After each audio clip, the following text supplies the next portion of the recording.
வணக்கம். நான் astrology professor doctor Vimalan.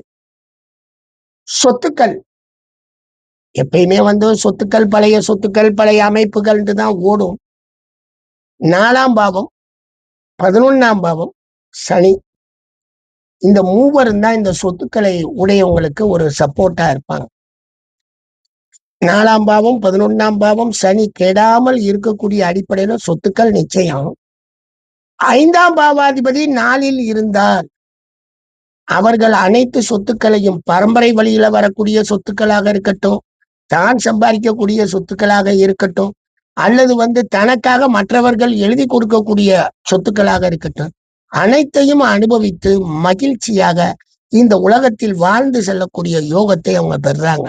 அதுதான் இந்த சொத்துக்கள் ப்ராப்பர்ட்டி. சனி எங்க சார்? சனிதான் வரணும். ஏன்னா அவெல்லாம் பழமையானது. இம்மூவபிள் அப்படின்னாலே அந்த ப்ராப்பர்ட்டி இம்மூவபிள் ப்ராப்பர்ட்டி, நகர முடியாத ப்ராப்பர்ட்டி. 4ஆம் பாவம், 11ஆம் பாவம் அண்ட் சனி அவங்கதான் அதுக்கு காரணம். அதே மாதிரி 5 குடையவன் 4ல் இருந்தால் அவங்க எதிர்பாராத அனைத்து சொத்துக்களையும் அனுபவிக்கக்கூடிய தன்மையில நன்றாக வாழ்கிறார்கள். நன்றிங்க.